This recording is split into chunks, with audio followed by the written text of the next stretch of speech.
So welcome again to ARUSD's Community Update Meeting on School Closures and Consolidations. I'm going to hand it to our superintendent. Thank you very much, Sergio. I appreciate it. Good evening, everyone. Thank you for joining us tonight. My name is Germán Cerda. I'm the superintendent here at this beautiful district, Alum Rock. We have some updates for you that we're going to share today regarding just various departments that are very important to the school closures and consolidations as we transition into the next school year. And here, as you can see in this slide, we are focusing on a united vision for a reimagined Alum Rock. And one of the things that I keep on sharing with families and sites as I continue to visit school sites is that Alum Rock is a great district. It's a great district. It's a gem, and we're just polishing it. And so, with that, I'm just going to go ahead and turn it over to the next person, Sergio, which would be instructional services. Oh, actually, back to you, back to Sergio, so he can go over the agenda with you. But thank you again for joining us. I hope you have some questions for us that we can answer, and we'll have some updates for you. So thank you. Sergio?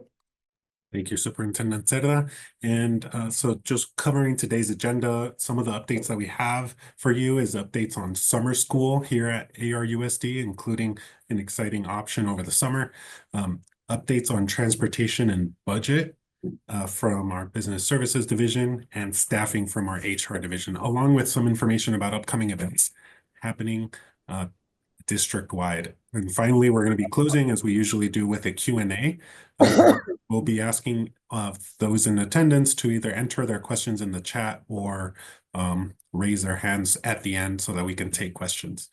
I want to also just share information or share the pamphlet that you might have already seen in person that it's highlighting a lot of the programs that we have here at Alum Rock and helping promote the work that we're doing towards the next school year and has some options. So if you have not seen this already, and you might have received a copy in the mail, but you can also pick it up at your school site, which we also have in Spanish and in Vietnamese.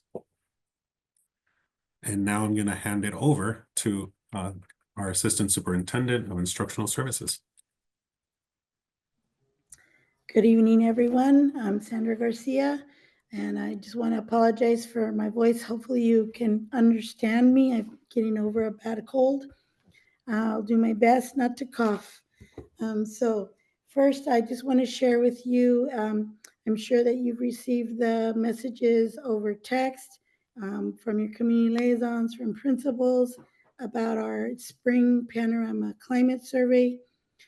This is very important for all of our families to take. We really do look at the survey results to see how we can make improvements at our schools, in our district, in serving you and serving our children, in making sure that your experience in Alum Rock is a positive one. This is going to be even more important moving in next year as we consolidate schools and bring new communities together to see what are the themes that are important to you for us to really look at and work on over the summer. So please, there's a QR code there on the screen. If you haven't taken the survey, you could also go to the link at the bottom and take the survey. It's a drop-down menu. You select your school, and then it takes you right through the survey questions. So please take a few minutes to take that survey sometime this week. It'll be open until the end of March. Thank you to all of those who have already taken the survey. Another reminder about enrollment. Here is the information. If you're a new family or if you know of a family that is going to enroll in our district, please share this information on how to enroll. There are 3 ways to enroll, either online, www.arusd.org, #enroll. You can complete the enrollment process in person at our Student Services Department. Or you can call our student services department to see how you can enroll, and they can give you more information on what you need to enroll your child. You can also do it at your child's school. That's probably the first place you should go to. Well, this is for new families, so you wouldn't, but you can go to your nearest school and do that as well.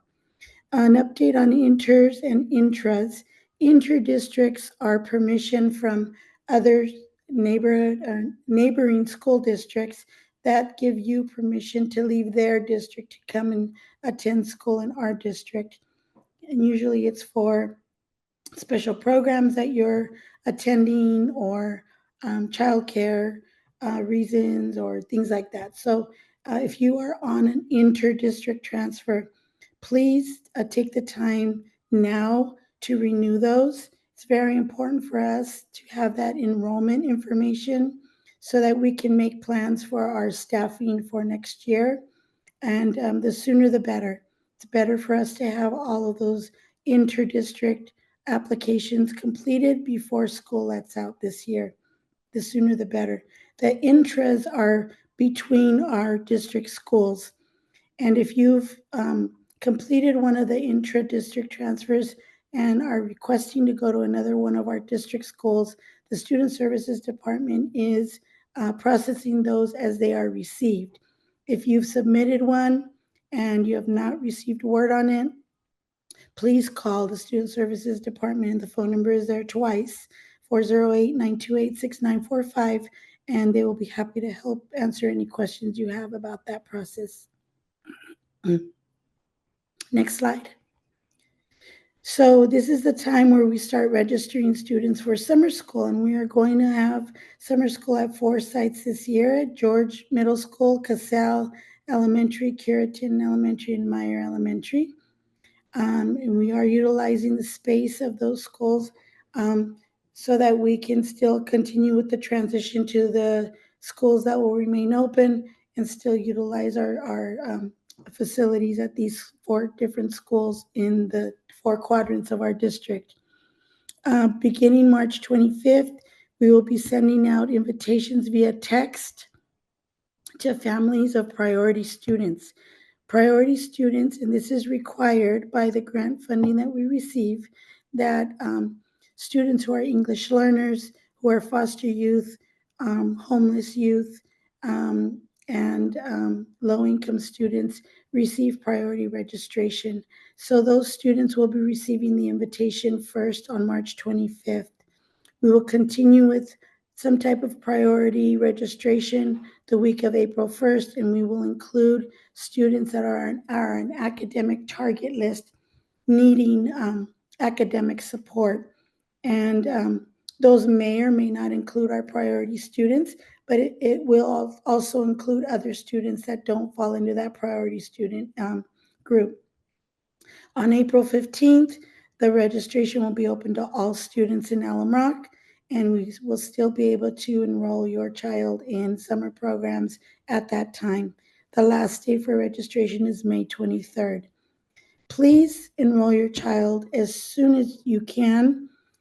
Spots fill up quickly, and sometimes parents will wait until school's out and then they start looking for programs for students, and by then the spots have been taken.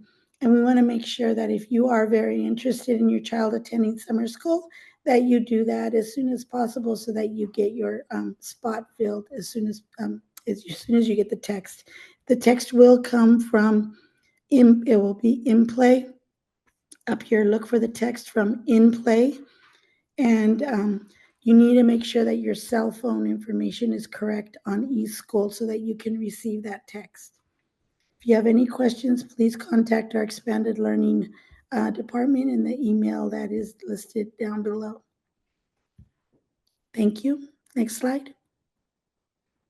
And then we have another very unique opportunity that was presented to us, and this is in partnership with San Jose City College, and we are going to be offering, or they are offering 20 spots for 20 eighth graders in our district to attend a summer school engineering course for credit at San Jose City College.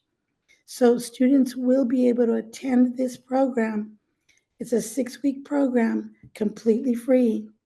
Everything is paid for, and your child, after completing the program, will receive college credit. So can you picture your child going into high school with college units already in the bank? So please, if you have an 8th grader and you can commit to the dates on this flyer, June 18th to July 24th, consider enrolling your child for this very unique opportunity. Again, it's for 20 8th grade students.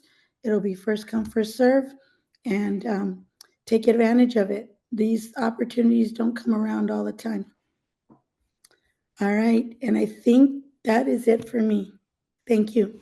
Thank you, Sandra. And back to college courses. Actually, we're hoping that they do, that we offer them in the future. We're working with San Jose City College to hopefully extend the from 20 spots to maybe 40 spots or 60 spots.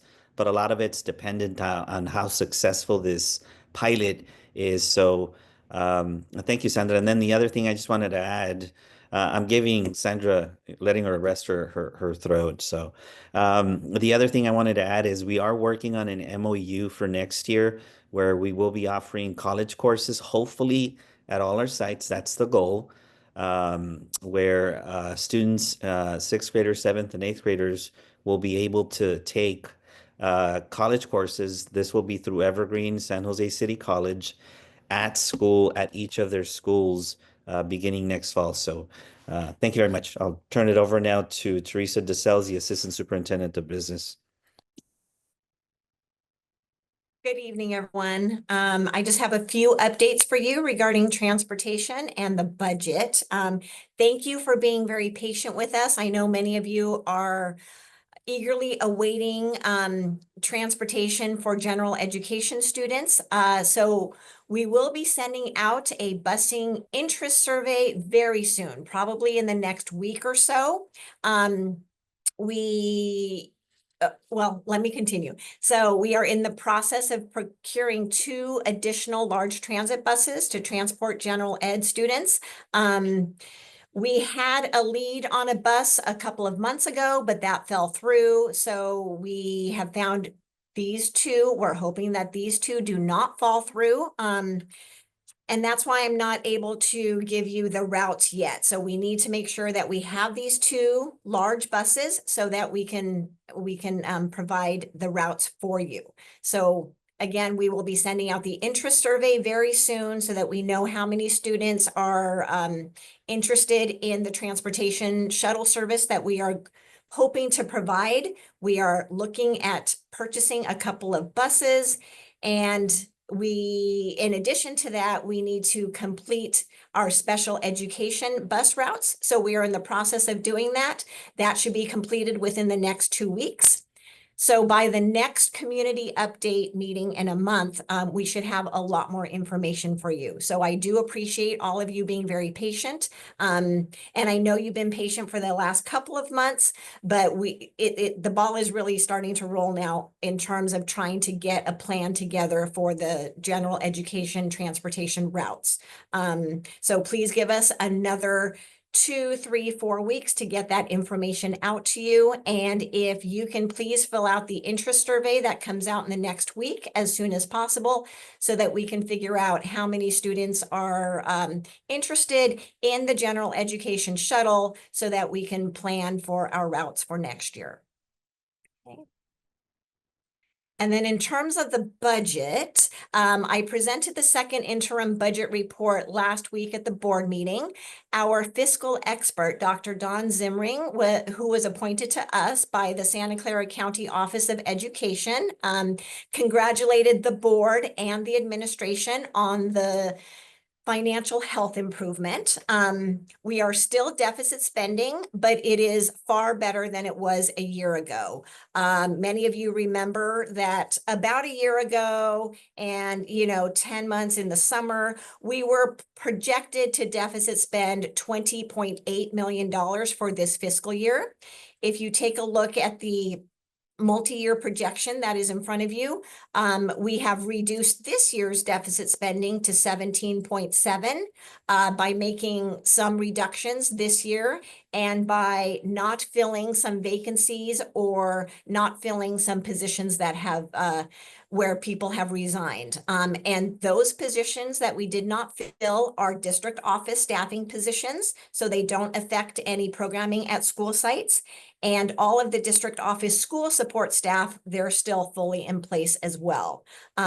So an example of a reduction that we made was my payroll manager left in October. So we decided to not fill that position. So we just shuffled some duties around here. So we were able to save the money on that salary. And there's a few more positions like that. So for next fiscal year, with the cuts that we are going to make with the school closures and the district office staffing reductions, you can take a look and see that we are deficit spending next year of $9.4 million. So you'll see a huge reduction from this year of 17.7 to 9.4 because of all of the reductions in place for next year. So then you'll see the ending fund balance next year of 23.5 million. That is basically our savings account, the money that we have in the bank. And then for fiscal 2026-27, we start with our savings account, the beginning fund balance of 23.5. You can see the revenues and expenditures. And then you will see the deficit spending of $7.8 million for the following year, because we still have some reductions that we are making in the 26-27 school year. We will be consolidating our two Adelantes onto one school site, and that's where those savings are coming from, as well as some more reductions at the district office level. And then after the 3 years, our ending fund balance will be 15.7, close to $15.8 million. So in terms of our financial and fiscal health, this is much better than it was 9 months ago. And we continue to look for additional reductions that we can make, because as you can see, we are still deficit spending even with all of the reductions.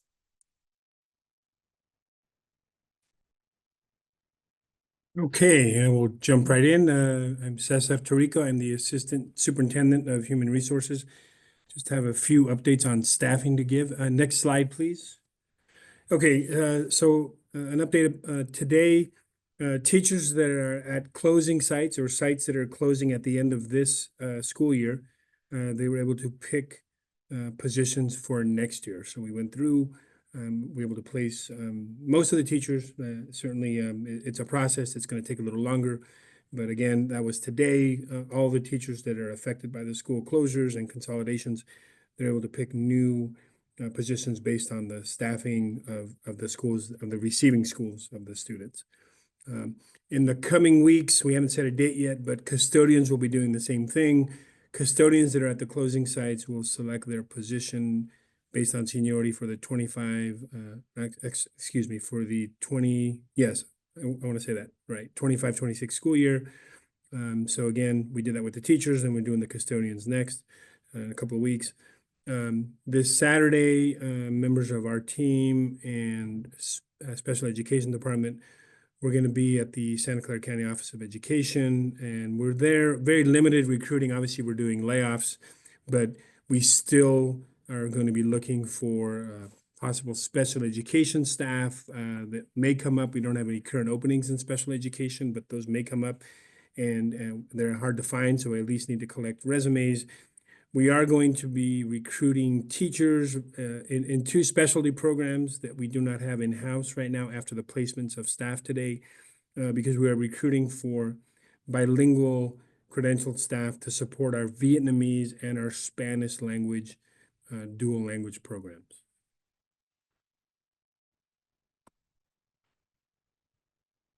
Okay, I think I just saw something on the chat. I'll answer it. Question about the classified that's affected by the layoffs and the bumping. We are still working on that. We are going through the bumping and the layoff notice process. We anticipate sometime in the middle of April. By the time we hear back from everyone, we process all of the the information we're getting back from employees who were given notice. So around the middle of April, we'll have an update as to what the final placements will be of all the staff that's getting displaced, all the classified staff that's getting displaced due to school closure and consolidation. Thank you. Thank you, Assistant Superintendent Del Rico. Now I think I just wanted to share some information about upcoming events that the team has been working on. There's been a number of people from our team in academic services with Emily McChristian, kind of leading the effort in organizing Copita, and Jesus Araujo from Student Services. And next weekend is when we're having the Copita tournament. It's a soccer tournament here at the district, co-sponsored with Telemundo and NBC Bay Area and NBC Sports. If you all are interested in attending, we definitely welcome you. We're going to have a resource fair being put together by the schooling services team and a food truck. So it's going to be a fun celebration for everyone. And we invite you to join. Just though, if you are going to join, please be aware that parking will be a little limited. So we have a few spots throughout that you can park in, including the district office and the James Lick parking lots, including this back parking lot by Comet Lane, which is a staff parking lot often used by James Lick. So please just be aware of that. More information to come, but we're excited. The other event that's coming up, again, being put on by primarily the student services team under the direction of Director Dr. Aimee Almasan, is going to be the Cesar Chavez Day event. It's going to be coming up on Friday, March 28th, and we invite you to join that as well. Aside from that, just want to share some community meetings that are coming up.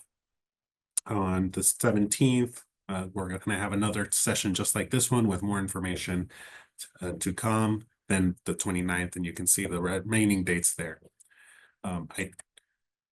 Then we're going to jump into questions, but I did see just something really quickly about Copita, the schedules. So the schedules will be posted on the district website with the full schedule of games.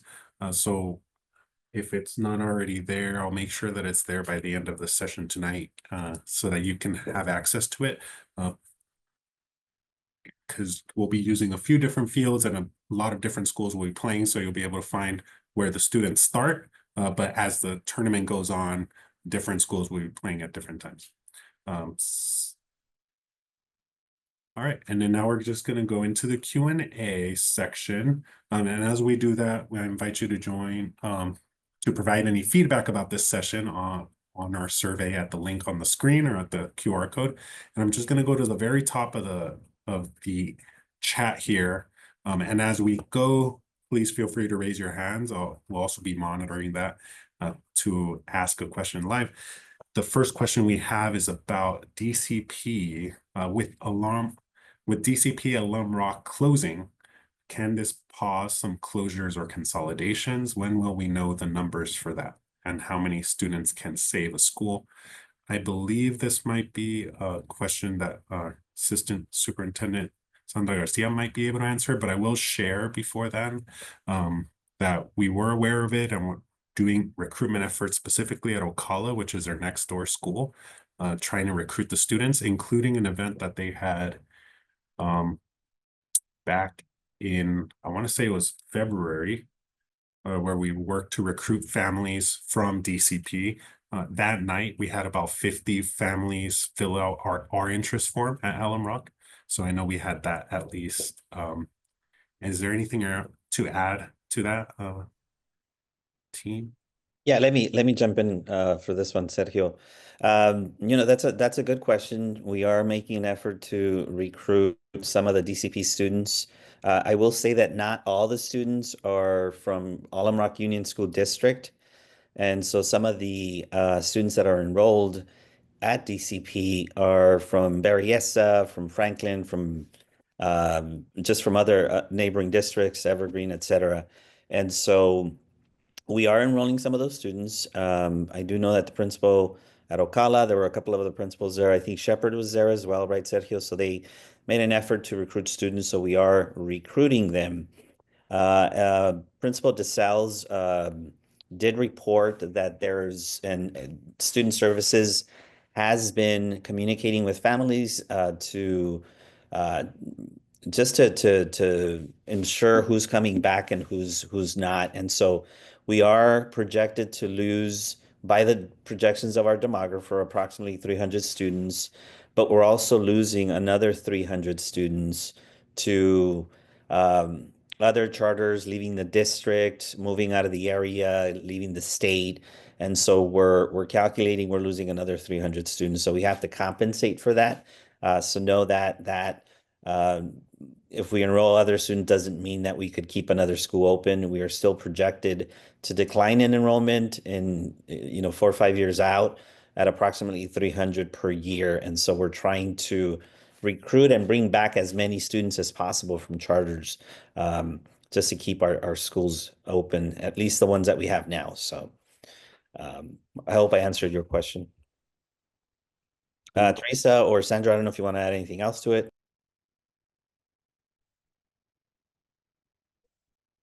Okay, the next question that we have here is about summer school selection, and other districts, I think, open up their summer selections earlier. Why was summer selections for us a little later than usual? And I think front loading that question, obviously, with the consolidation has taken up a lot of time for a lot of the team in the last few months, and I think. But is there anything else in addition to that anyone would like to share about the summer school? Only that, it is a big undertaking it's almost like planning the school year all over again. And so planning does begin almost immediately after school starts, contracting the providers and making sure that we have the schools. And as Sergio said, not knowing which schools were going to remain open, which were going to close, that was kind of something that put things behind. We typically do registrations in March. Doesn't mean that in the future, we can't look to do that a little sooner.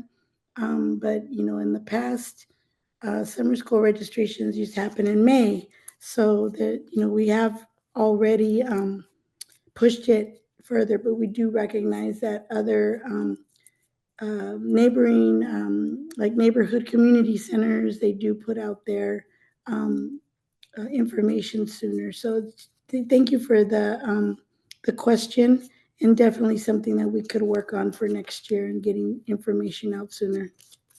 The next question, I think, goes to the impacts of the federal changes. I think today we heard that there was an executive action signed by the sitting president. And I think some of the question is around what I think there's been a trend of cuts, not just to the Department of Education, but to other programs as well. And I guess the question is about how is that affecting our schools through those closures? And is there anything that parents should be aware about now? Yeah, they should. I just received communication from the state superintendent regarding their response to the executive orders. And the communication we received is that, well, one, there's a lot of lawsuits, and an executive order does not close a department that was created by Congress. So I'll keep you posted if anything changes, but so far the Department of Education is continuing. And another thing to add there is that I know that the budget projections for our district take a while to make, and right now we're even waiting for the May revise from the governors to make the updated budget. So that might be a while before we're able to give exact numbers of some of those cuts. So all that to say, there's still more to come on that. And I saw Eddie Correa at that point raised your hand earlier in the conversation. I'm gonna go ahead and ask you to unmute if you have a question to ask. Hi, can you hear me? Yeah, can hear you. Fantastic. So I've got two questions. The first question with regards to closure is the sooner that we have recruited TK students, the sooner that we don't lose them to other districts. So the question is, how soon can we have a dashboard that is showing our progress to exceeding 400 TK students, which would be, at least 2 classes per school? Because if we don't enroll them, then we lose them to other venues, and it will accelerate the need to close again. Because so that's the first question. The second question is still around the topic about summer school. What are we doing in the summer to help use the summer to close the literacy gap of our Spanish-speaking students who are being taught in Spanish? When we see the data being reported out, I know it's in English, but we're seeing that our 5th graders, 4th graders are 1 to 2 grades behind in reading in Spanish and English, and we're not going to close the gap during the school year, so we have to leverage potentially summer school. And if we don't have anything for summer school, then the gap for our literacy gap will continue for our dual immersion, our English learners. Those are my 2 questions. Thank you. Okay. Sandra, you want to jump in? I'll answer the question about summer school for dual immersion. So I know that we do offer something for our Bridge to Kinder in Spanish. The challenge with the providers that we use is that they do not have Spanish materials for their program. They're strictly in English. Their programs. I believe that this question was brought to your principal. He and I have been talking about ways that we could support students from both Adelantes, and we are still talking about that at this time. But with the current providers that we have, Springboard used to offer a Spanish component. They no longer offer that. Elevate Math is strictly in English. And so we would need to depend on our teachers to do that. Yeah, because we've got over, if you just take a look at the numbers, that's over 120 to 150 students who the gap keeps increasing. So thank you, Ms. Garcia. Thank you. And second question was back to the TK question, because I think you had 2, and it was about what we're doing, I think, to recruit and keep TK students in the pipeline. Is there anyone that might want to share some information on that? Like the 400 student target, so that would be 2 classes of 20 each, so that'd be 40, 10 schools. So, trying to get to 400 TKs enrolled. Sandra, do we have Ballesteros here, or? I don't know if she's on. I don't. I'm curious what 400 students you are talking about. Which students are you talking about? I don't think we should. Eddie, we're not going to answer the whole 400 because I don't know what you mean by that. But I think if we can answer the question around retention and recruiting, because we are, reaching out to families. We sent out 18,000, mailers to families 0 to 14. But if we could just give some idea or some examples of what we're doing to retain as well. Our TK. Yeah, I think that's part of the efforts where we're doing to recruit. The student services team is really doing a lot of community events with our community liaisons, where they're out there doing the one-on-one conversations with parents at different community events. And we have, I think on the question about TK specifically, I did have a meeting with Dr. Ballesteros, who is the director of early learning, earlier this week, and we were actually talking about the pipeline between the TK student enrollment to enrollment into our schools regularly. And I think it was something around 85% of those students in TK enroll in Alum Rock schools. So part of that conversation was, what are some additional strategies that we can use to move that from 85 to 95? I think that we're interested in, and then also increasing our TK enrollment as well. I also know that Dr. Ballesteros and Ms. Burt actively go out to the preschools in our area and share information about our TK programs to the families in those preschools, our neighboring preschools. Jesus had his hand up, so I think he might have more to share if he's in the. Yeah, I'm here. Good evening. I just, wanted to share some of the efforts. Some of them were already shared with previously, but we do have teams of community liaisons going out every week, canvassing different neighborhoods, and that is basically what that looks like. Is they're going door to door, knocking, actively recruiting new students for Alum Rock. So they go out there, they have materials, they have iPads with them to register students on the spot if they wish to do so. We're also have been very visible out in the community events. We were at the Mexica New Year this past weekend at Emma Prush Park. We had a team out there all weekend talking to families, actively recruiting families. And we were also at an Eastside event hosted at Andrew Hill High School. We had a team out there making sure we were touching base with families. So there's different initiatives happening simultaneously for us to get our TK and kinder numbers up for the upcoming school year. So those are a few. There's also a big push for principals to also partner with their preschool partners on their campuses to go in and speak to those parents to actively recruit them into their schools. So that means the Cadengos, the Head Start programs, the San Juan Bautistas. Our principals are going in to present to those families about our programs and passing out enrollment packets when they're there and actively recruiting them at these events. So, yeah. Thank you for sharing some of those efforts, Jesus. And I'm trying to follow the action in the chat. And I think, so I had a question earlier, and then I also saw a hand raised from Susie. So we're going to go address the chat question first, and then we'll come back to you, Susie. I know you've had your hand raised for a while.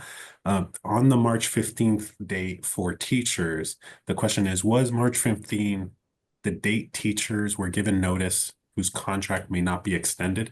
And Assistant Superintendent Torrico, I think you might be able to share some information about what March 15th was. And yeah, thank you. So March 15th is the deadline. It's by March 15th, teachers who were given preliminary layoff notices have to be given that notice by that date. And that's where that's coming from. So yes, we did have we had some teacher layoffs, but also that date applies to classified staff as well. So we did that with all three of our labor groups, our teachers, our CSEA, and our Teamsters as well. thank you. And Susie, I'm going to head back to you. Do you have a question for us? Yes, I have one question and then I forgot the other question because I was listening. But my first question is, I know that you guys are saying that you guys are recruiting more students and that Mr. Cerda said that we're losing a lot of students to the charter schools. Have we looked into why families are choosing charter schools over the Alum Rock School District? Because I feel like, yeah, we're trying to recruit more people and bringing them, but maybe going into those schools, looking at those schools, or speaking to families that preferred the charters over the Alum Rock School District would also give us an insight on maybe what the Alum Rock School needs to change or needs to do in order to kind of have a balance of like, this is why we're losing them and maybe this would help us. Yeah, and I think I have some thoughts on that, but I can also hand it off to Jesus if I think you might have some there to answer some of that. Yeah, I can. So just to add is, as families exit the district or inform us that they are choosing another option besides an Alum Rock option for next year, we do like a little exit interview with families. We ask those questions that you are suggesting, Miss Susie, as to like what drove you to choose the charter school? What can we improve in Alum Rock? You know, is it, and our goal is to find out, is it programming? Is it the hours, the different hours that they offer? So that is part of our kind of like exit survey for families, is if you're withdrawing a student during the year, the families on the withdrawal form fill out a survey for us. And we do look at that data to see, you know, for us to adjust and make informed decisions moving forward. Yeah, and I think what I would also add there, going back to the recruitment mailer that we have is, you know, I think one of the things that parents were asking about was about, or really wanted to see that was drawing them to charter schools, was early drop off and late pickup for students. So I think next year, the team really worked on developing programs through the consolidations to have a 7:30 drop off for early learning and extended learning programs throughout the district, and late pickup for 6. So I think that was one of the ways we're trying to address the reasons why people are leaving. And there's so many others, but I think that was one thing I definitely wanted to mention. Yeah, thank you. Because if we know it's kind of like, if we know who we're losing them to, then now we need to know why we're losing them. Because like Mr. Cerdo was saying, like we're losing so many students to them, and the birth rate is going down. That just means that, for example, if my child went to charter and I have another child, I'm not going to send them to the Alum Rock district. I'm going to keep sending them to charter. So we just lost that family. So that's why I'm trying to think of ways, because I mean, in a sense, like the Alum Rock district used to be so big, and then some schools closed. Now even more schools are closing. Like I feel like if we keep going this way, like the Alum Rock school district soon won't be there, and that's what we're trying to prevent. So that was just my thought of maybe like finding ways and trying to be more competitive with them. Correct. And no, you're bringing up some very good points. And I just want to point out that this didn't happen overnight. Yeah. Us losing 3,500 or 4,000 plus students to charters. You have to remember that a lot of the charters that we have here, like Rocket Ship, were approved by the Santa Clara County Office of Education. And so Alum Rock didn't have control over those. We did approve 3 or so that we have or that we have approved here, DCP being one of them that collapsed and is now not going to exist after June 30th. But the goal again is for us to which is why we're emphasizing the reimagining of Alum Rock, right? We're bringing in now all these partnerships that will allow us now to compete against charters. And charters don't have the MOUs where they're going to be offering college courses on their campuses. We will. And so those are programs, accelerated math courses. We're going to be offering those next year. Guess what? We are going to offer them, right? And so we are moving in that direction, and we're doing it quickly. We're doing it as we're closing schools, as we're consolidating schools, and we're going to continue, and we're going to continue to compete, and we're going to continue to now do a better job in promoting our programs, because some of the things that I've heard from some families is that we didn't know these programs existed in your district, and now we do.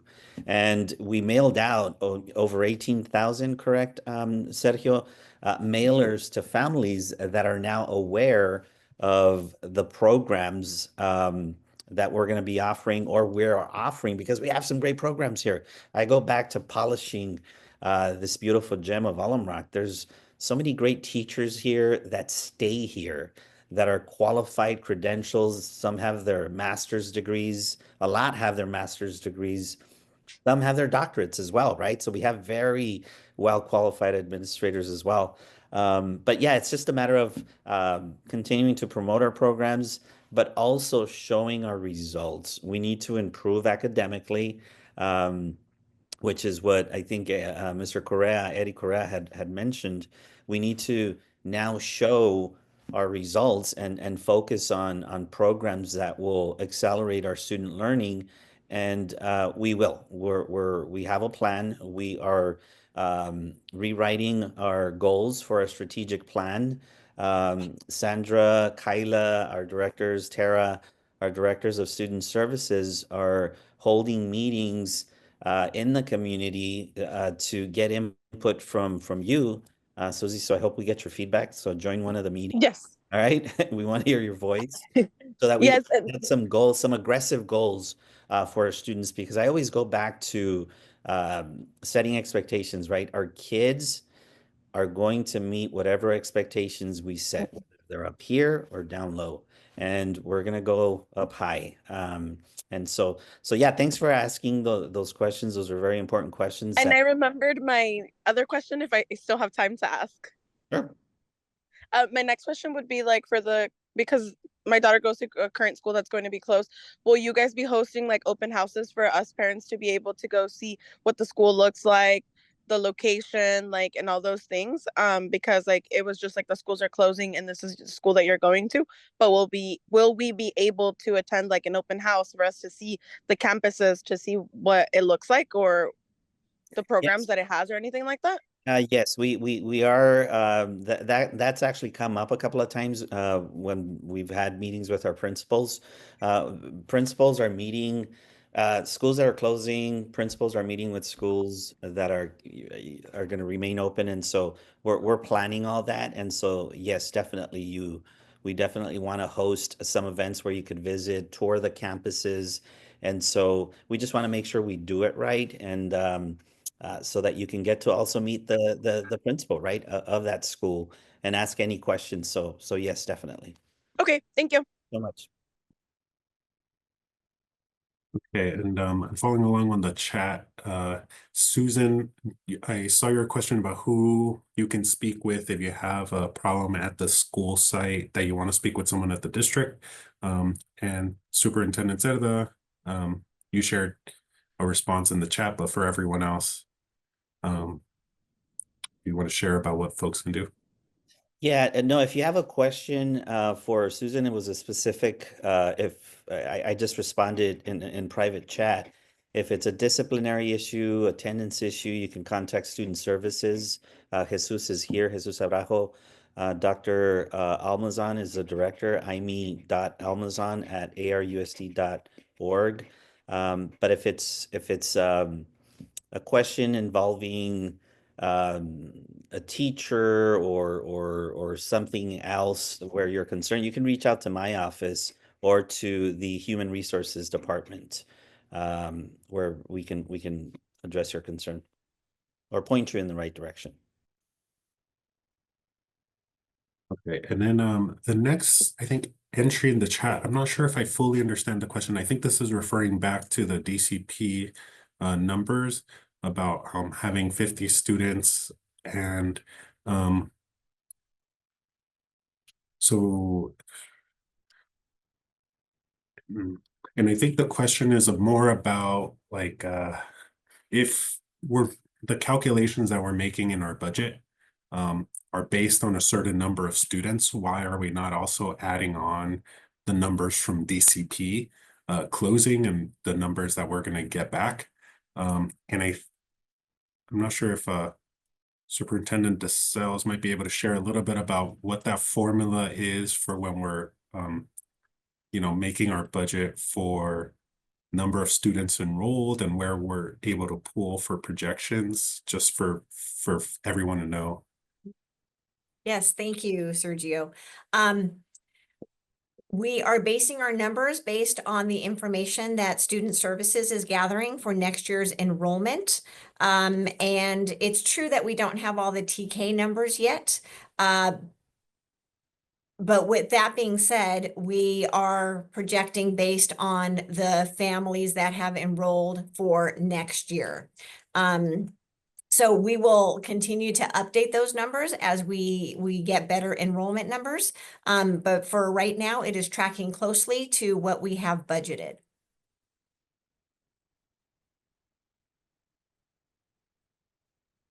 And hopefully that answered the question.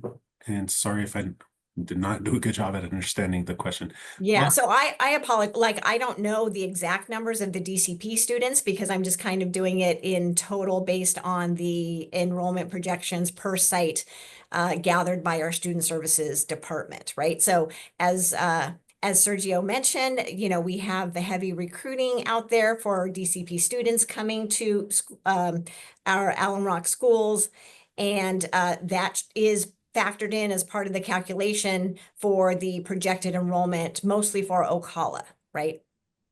Yeah, and remember that they don't have to return to Alum Rock. They can enroll at another charter. And so we can't count on those enrollment numbers until they actually show up to school in seat. And that's when we know that they're going to be our students because they're enrolled, they showed up, and they become ours.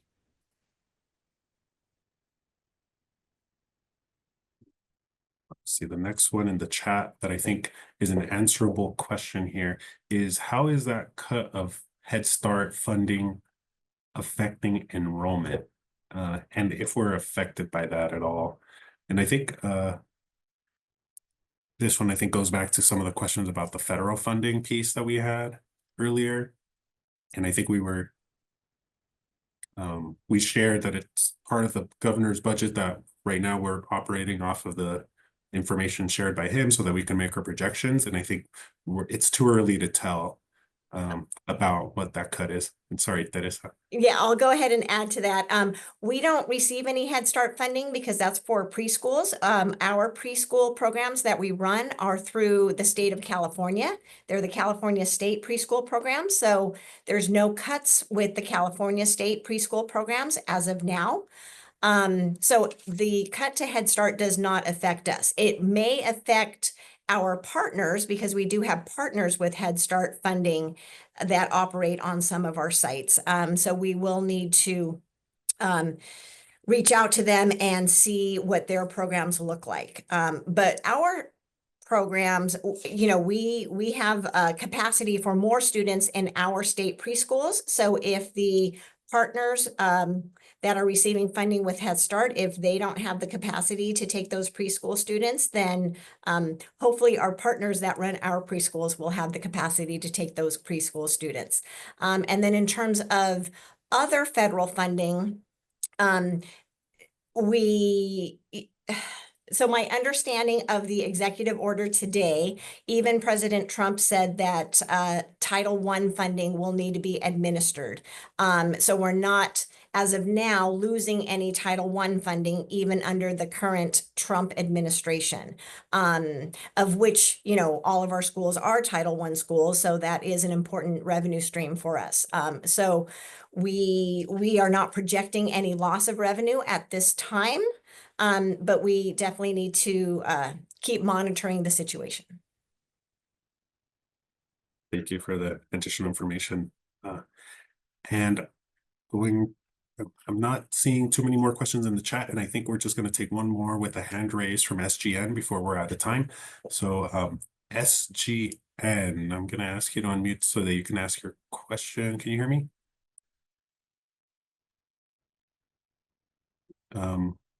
I see your hand raised. Hello. Hi. Hi. So sorry that I'm using my husband's account. So I'm the one that's been writing about the money. So my question is, when the original amount, the original counting when the closure of the what was presented to the consolidation committee, presented to the board and everybody, was these are the numbers based on what's closing, how the projections and stuff. Now, never in the projections was it possibility of a charter school closing within the district. Yes, I know not all the students come from Alum Rock, but with that, so, you know, even with the projections of this is how many students we're still going to lose every year, just based on closures and just based on, you know, maybe students leaving, less student population. But the thing is, there was never an accounting of maybe, hey, with a school closing within our district, a charter school closing within our district, that number is no longer going to be 300. That number now may get to be 250. So what I'm saying is are these with the closure of this charter school within this district, can it change the numbers? Because you even said there's possibly 50 students coming. With 50 students coming to the district and those students no longer going to a charter school, that's 750,000 this year and possibly other years to come, because, you know, granted, it may not be 50, maybe 45, it might be 40, but that is money that was never accounted for in the original plan. So I'm just wondering if that's being accounted for. So, well, we wouldn't get the 750,000 this year. But you're right, we might get it next year. But if you saw the multi-year projection, we are still deficit spending, right? So instead of deficit spending 9.4 million next year, it would definitely be an improvement if we did get 50 additional students. And as Superintendent Serda said, we actually won't know until the students come to school in August and we count them. So we may not have them in our projections right now. And again, I'm doing it based on the best enrollment numbers that we are collecting from our student services department. So I am using the most up-to-date numbers that we have at the moment, and I will continue to update them for future budgets as they get updated. So for next year, you can see that we are projected to deficit spend $9.4 million. And we hope to not lose as many students. And so hopefully that deficit will be less, right? So if it's 9 million or 8.5 million, I will update those numbers as we have more updated enrollment numbers. But thank you very much for pointing that out. And I will definitely take that under consideration as I am moving forward with upcoming budgets. So Teresa, can you just explain how our district is funded based on average daily attendance, which is ADA? Just to explain that also enrollment that's not your actual funding. So if you can just simplify it so that we can understand it in a more simplified manner. Yes, thank you, Superintendent Serda. As our superintendent stated, we are funded on the average daily attendance. So every day a student does not attend, that does affect our LCFF funding, our local control funding formula. So our student services department does that calculation, and that gets sent to the County Office of Education, who then sends it to the state. So we are funded on our P2 ADA, which is coming up in the middle of April. And we are running about 95% of enrollment. So our average daily attendance is about 95% of our enrollment numbers. The other thing that we should keep in mind is that because we have been in declining enrollment, it is not based on the current year average daily attendance numbers. It is based on a 3-year prior average. So even if we have more students next year than what's projected, because we are decreasing in enrollment, it's based on the previous 2 years, the previous 3 years, actually. It's a rolling average. So it's not a 1-for-1 increase. So if we were to get 100 more students, we don't automatically get $1.5 million more because it is an average from the previous years. So it does help us, for sure. It will help us, but it is not a 1-for-1. So hopefully that answers the question. Okay, thank you. And I am noticing that we are at 7 p.m. So I think that brings us to an end of our community update meeting this time. If you still have questions remaining or feedback to provide, you can please fill out the feedback survey. Our next session is going to be in April, when was it?